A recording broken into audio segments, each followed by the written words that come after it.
dengan penuh cinta dan sedikit panik karena deadline. Ini dia Ngobrol Santuy. Bersama aku Febri Maharani sebagai moderator. Aku Nuraini sebagai narasumber. Kali ini kita akan membahas tentang demokrasi di Indonesia antara idealisme dan Realita. simak sampai akhir ya. Hah? Aduh pusing, pala otak, pala Barbie pusing, bolak-balik, maju, mundur, maju, mundur, maju, mundur, maju, mundur. Anjay, pusing banget coy. Nah, kita mulai dari definisi dulu. Sebenarnya apa sih makna demokrasi dalam konteks Indonesia? Oke, secara umum nih ya, demokrasi adalah sistem pemerintahan yang memberikan kekuasaan kepada rakyat.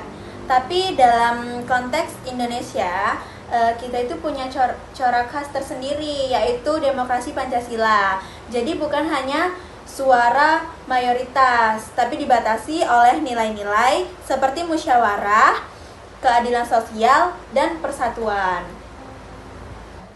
Jadi tidak sama persis kayak demokrasi barat ya? Betul. Kita punya prinsip kearifan lokal yang dikombinasikan dengan sistem demokrasi liberal seperti pemilu langsung, sistem multipartai, dan kebebasan pers. Tapi kadang orang bingung, apakah demokrasi kita ini lebih ke prosedur apa substansi gitu? Nah, itu pertanyaan penting. Demokrasi kita sejauh ini tuh lebih kuat di prosedur, karena kan ada pemilu, ada KPU, ada kampanye. Tapi dari sisi substansi, seperti partisipasi bermakna, keadilan politik, dan keterwakilan yang sejati, kita masih punya PR besar nih. Jadi secara hukum konstitusi, apa sih dasar demokrasi negara kita? Landasan utamanya itu tentunya Undang-Undang Dasar 1945. Terutama setelah amandemen, kita tegaskan prinsip kedaulatan rakyat, pemilihan langsung, dan perlindungan hak asasi. Ditambah Pancasila sebagai dasar ideologis, memberi warna kebersamaan dan musyawarah. Tapi dalam pelaksanaannya banyak yang bilang demokrasi kita seperti berjalan di tempat. Kenapa begitu? Karena kan demokrasi bukan sekadar sistem, tapi juga budaya. Banyak elit politik yang menjalankan demokrasi tapi dengan semangat otoriter. Dan masyarakat juga masih terbiasa pasif, hanya jadi pemilih, bukan jadi pengawas. Jadi yang kurang bukan aturan, tapi pelaksanaannya gitu.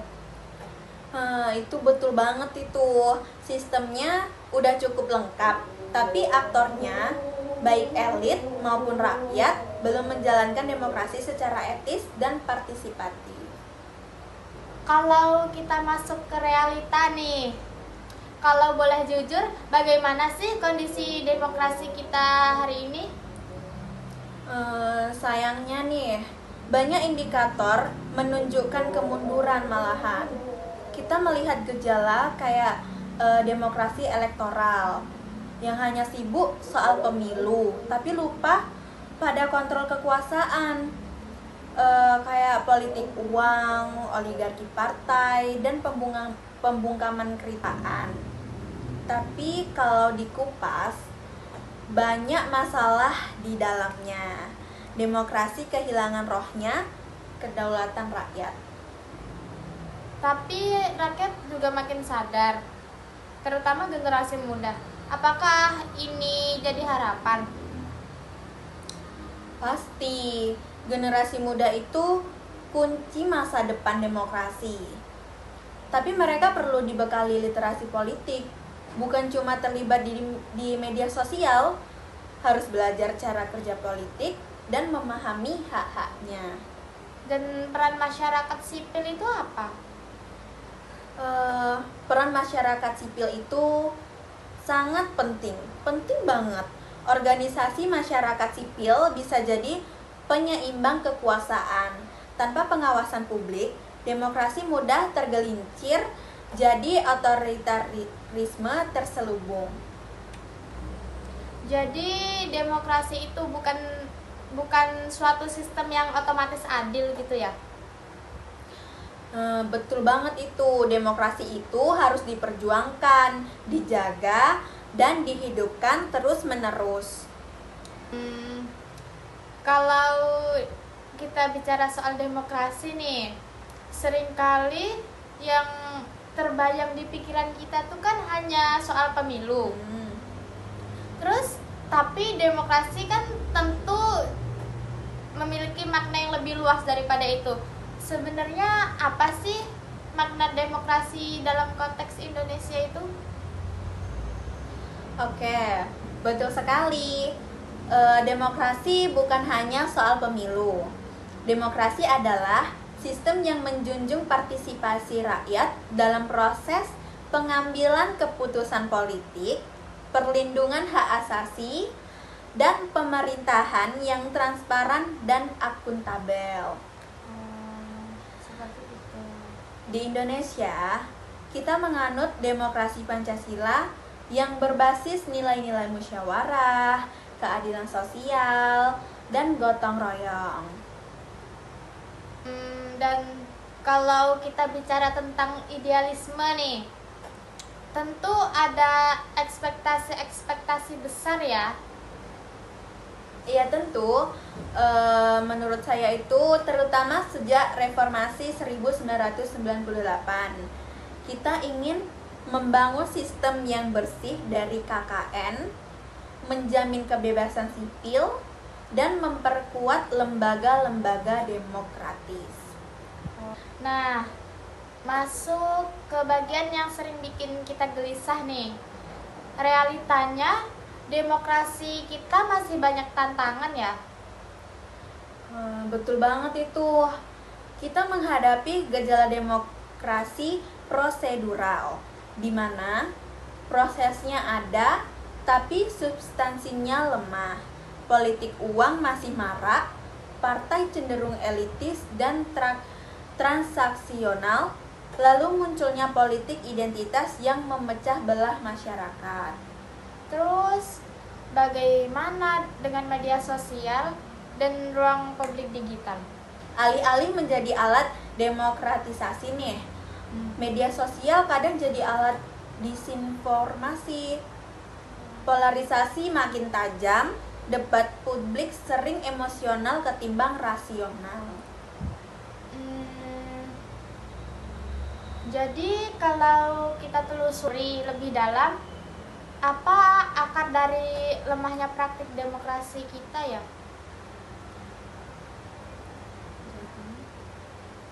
Nih dari pandangan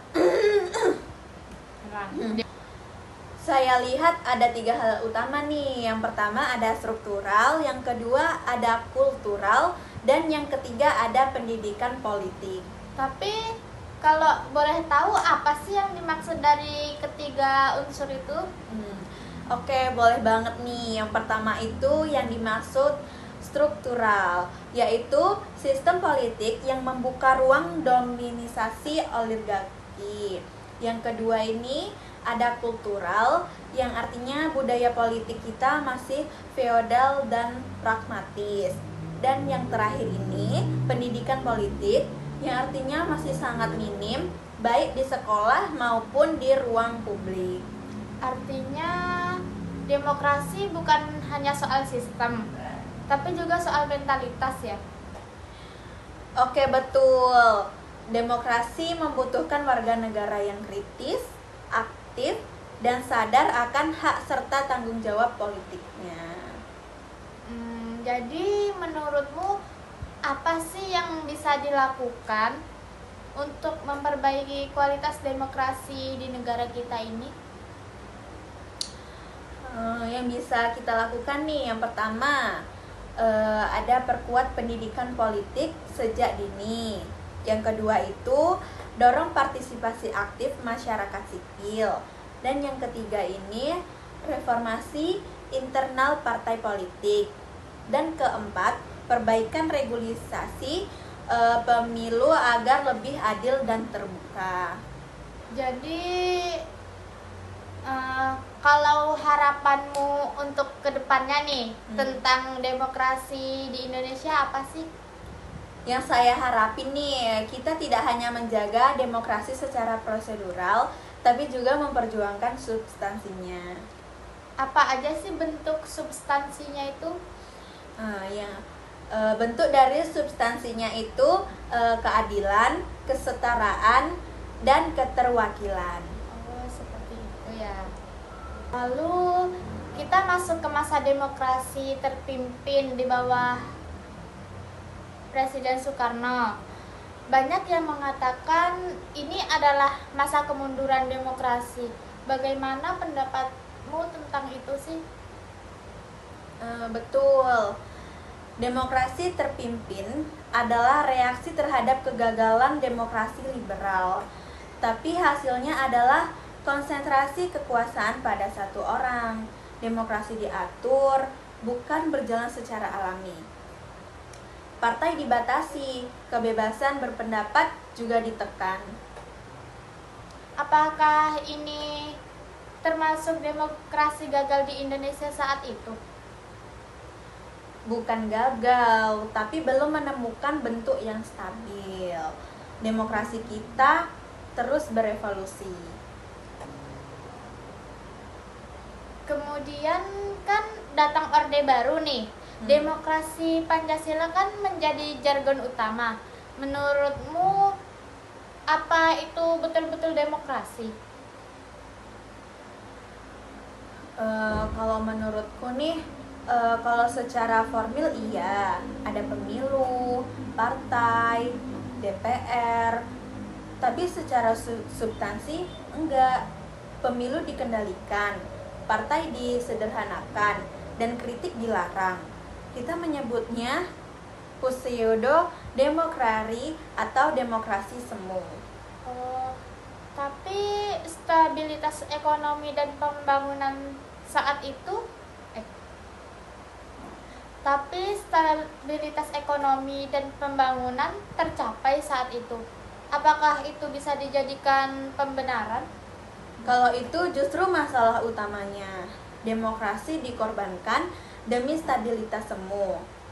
Akarnya rapuh, makanya runtuh ketika krisis 1998 melanda. Berarti reformasi itu membawa harapan baru. Apakah idealisme demokrasi akhirnya terwujud?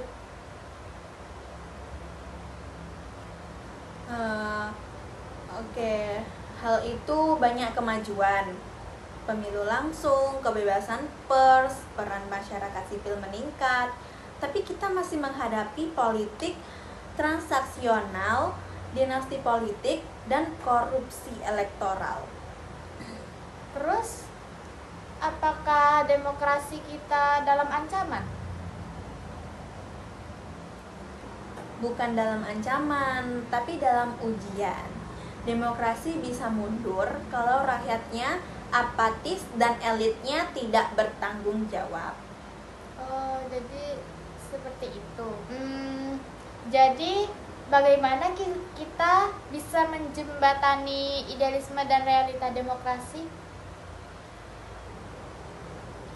Oke, ada 3 hal utama nih. Yang pertama itu pendidikan politik rakyat, yaitu supaya agar tidak mudah disuap dan lebih kritis. Yang kedua nih ada reformasi kelembagaan. Misalnya perbaikan sistem pemilu dan parpol. Yang ketiga ada etika politik elit. Yang ini sulit tapi sangat menentukan. Apakah Anda sangat optimis dengan masa depan demokrasi Indonesia ini? Kalau saya realistis tapi tetap optimis. Demokrasi kita belum ideal tapi tetap terus berkembang. Ini kan kita tahu ya, bahwa setelah merdeka Indonesia itu langsung menyatakan diri sebagai negara demokrasi. Tapi apakah benar demokrasi itu langsung berjalan sesuai idealisme para pendiri bangsa? Idealisme itu jelas ada, tercermin dari pembukaan Undang-Undang Dasar 1945 yang berbunyi kerakyatan yang dipimpin oleh hikmat kebijaksanaan dalam permusyawaratan perwakilan. Tapi implementasinya tahun-tahun awal justru penuh instabilitas. Banyak partai, sering ganti kabinet, konflik ideologi. Jadi sistemnya sudah demokratis, tapi praktiknya belum gitu ya? Itu betul banget. Budaya politiknya belum terbentuk. Demokrasi kita saat ini baru kulitnya, belum sampai ke jiwanya. Lalu masuk ke era demokrasi terpimpin di akhir tahun 1950-an nih. Kan Soekarno menyebutnya sebagai demokrasi khas Indonesia. Menurutmu bagaimana? Di atas kertas, Soekarno ingin stabilitas dan kesatuan. Tapi realitanya, kekuasaan jadi terpusat. Parlemen hanya simbolis, partai dibungkam, dan muncul kultus individu. Demokrasi bergeser menjadi otoritarisme terselubung. Terus, apakah ini berarti demokrasi gagal total saat itu? Bukan gagal total, tapi keluar jalur. Demokrasi berubah arah menjadi kekuasaan yang terpusat dengan nama rakyat di permukaan. Baiklah, sekian podcast kita. Terima kasih banyak atas pemaparannya ya. Jadi kita lebih paham bahwa demokrasi itu bukan sekedar soal pemilu 5 tahun, tapi soal kesadaran dan partisipasi warga negara. Tepat sekali, demokrasi bukan sesuatu yang datang dari atas, tapi dibangun dari bawah oleh rakyat yang sadar hak dan tanggung jawabnya. Jadi, dari pembahasan kita hari ini, kita bisa menyimpulkan bahwa yang pertama itu demokrasi Indonesia lahir dari idealisme luhur para pendiri bangsa, yaitu kedaulatan rakyat yang dijalankan dengan musyawarah dan keadilan sosial. Namun, dari awal kemerdekaan hingga kini, demokrasi kita terus mengalami pasang surut. Yang kedua, pada masa demokrasi parlementer, kita menghadapi instabilitas politik karena lemahnya budaya demokrasi dan sistem multipartai yang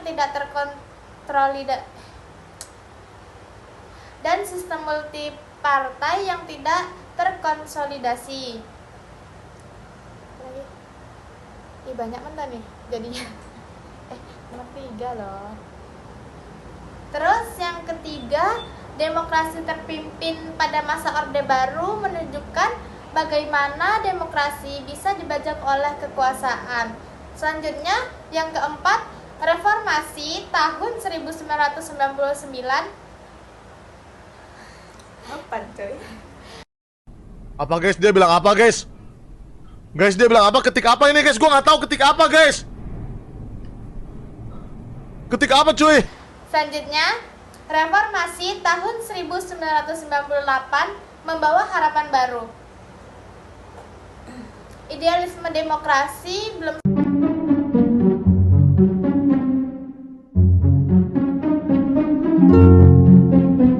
sepenuhnya terwujud. Namun, proses menuju ke sana tetap terbuka. Dibutuhkannya partisipasi aktif masyarakat, reformasi institusi politik, dan kesadaran kolektif bahwa demokrasi bukan hanya soal pemilu, tapi soal etika, tanggung jawab, dan keberanian menyerukan kebenarannya. Setelah selesai dari kesimpulan yang telah dibacakan oleh moderator kita tadi, maka berakhir pula ngobrol santuy pada hari ini. Terima kasih sudah menyimak obrolan santuy kali ini. Sampai jumpa.